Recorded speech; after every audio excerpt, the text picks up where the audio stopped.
भी इस सभा में स्वागत। एक बार मेरे साथ कहिए मां।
कि ये देव भूमि है और वीरों की भूमि है, और ये सही बात है, एक गंभीर बात है जिसे समझना बहुत जरूरी है।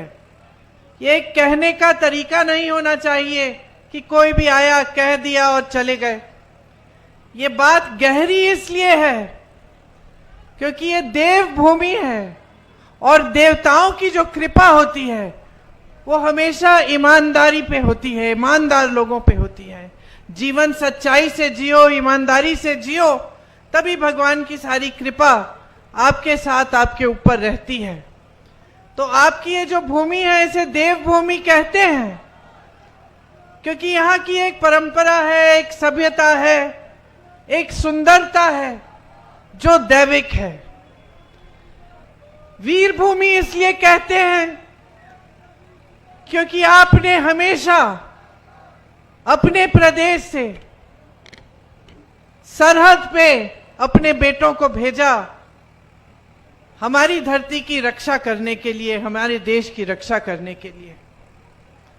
यहाँ के बहुत जवान शहीद हुए, उन्होंने जान दी अपने देश के लिए, और इसलिए आपकी धरती वीर भूमि कहलाई जाती है,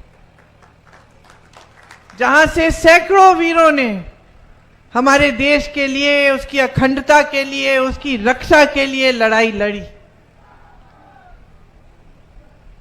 तो अगर आपके प्रदेश में ऐसी सरकार आए जो ईमानदार न हो, जो सच्ची न हो, जो आपके प्रति श्रद्धा न दिखाती हो, तो आप क्या कहेंगे?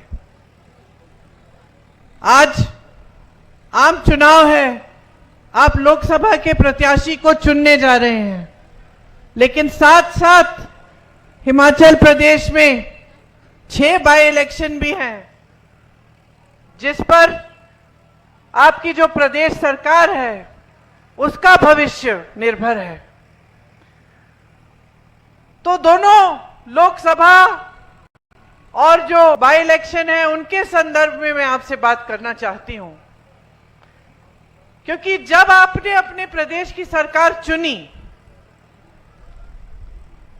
तो आपने बदलाव के लिए, एक नई तरह की राजनीति के लिए अपना मत डाला, अपना समर्थन दिया।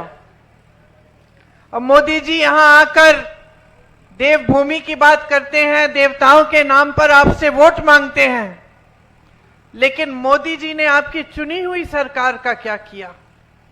उन्होंने पूरी ताकत डाली, धन बल की ताकत, कि यह सरकार गिर जाए। सरकार आपने चुनी थी, सरकार लोकतंत्र के जरिए आपने चुनी थी, और मोदी जी ने पैसे दे देकर, भ्रष्टाचार सबके सामने करके हिमाचल प्रदेश की सरकार को गिराने की कोशिश की। क्या ये ईमानदारी की बात है? क्या आप इसको सच्ची राजनीति कह सकते हैं? क्या आप कह सकते हैं कि जो प्रधानमंत्री इस तरह की साजिश आपके प्रदेश की सरकार के खिलाफ करे, वो प्रधानमंत्री आपको सर्वोपरि समझते हैं? क्या आप कह सकते हैं कि उस प्रधानमंत्री जी के दिल में आपके लिए श्रद्धा है, अगर आपकी चुनी हुई सरकार के खिलाफ इस तरह की भ्रष्ट साजिश कर सकते हैं?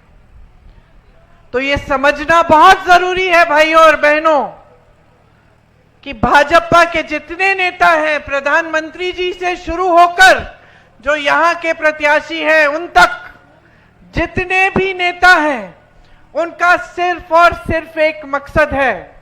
वो मकसद है कि किसी भी हालत में सत्ता को अपने हाथों में रखें, चाहे सरकारों को गिराना पड़े, चाहे भ्रष्टाचार करना पड़े, चाहे विधायकों को घूस खिलाना पड़े, चाहे आपको गुमराह करना पड़े, चाहे भगवान का नाम लेकर आपका ध्यान भटकाना पड़े, कुछ भी कर लेंगे सिर्फ सत्ता के नाम से। सिर्फ सत्ता ही चाहते हैं और किसी भी तरह से उस सत्ता को रखने का काम करेंगे। तो ये एक तरह की राजनीति है बहनों और भाइयों, और इसका नतीजा आपने देखा है। ये जो अग्निवीर की स्कीम है, ये इसी राजनीति का नतीजा है, क्योंकि इस राजनीति के लिए जो मोदी जी और भाजपा के लोग करते हैं, इसके लिए धन बल की बहुत जरूरत होती है भाइयों और बहनों।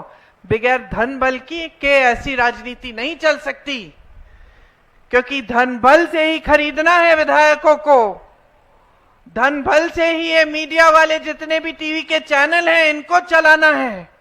तो धन बल की जरूरत होती है, और ये धन बल आता कहां से है? बड़े बड़े खरबपतियों से आता है।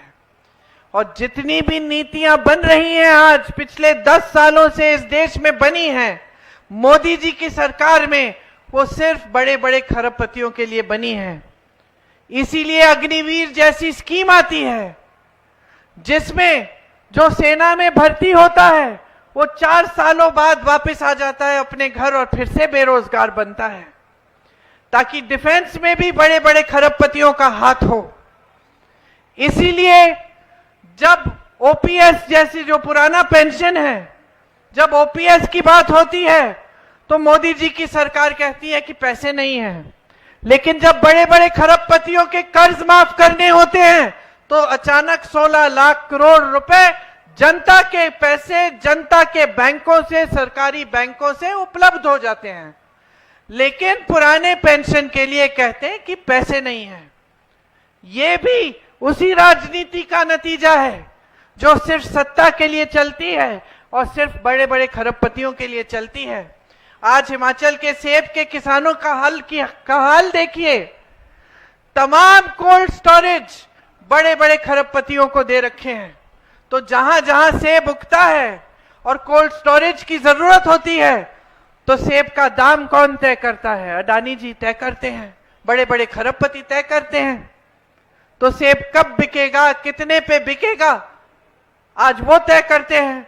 आपको अपनी उपज का सही दाम नहीं मिलेगा, क्योंकि बड़े बड़े खरबपतियों के लिए ये भी नीतियां बन रही हैं।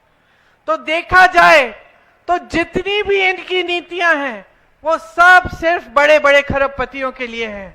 और जनता महंगाई से जूझ रही है, किसान जूझ रहा है, मिडिल क्लास जूझ रहा है। यहां तमाम शिक्षित नौजवान हैं, लेकिन पूरे देश भर में इतनी बेरोजगारी बढ़ गई है कि जितने भी शिक्षित हों, रोजगार मिलने का नामो निशान नहीं है। माता पिता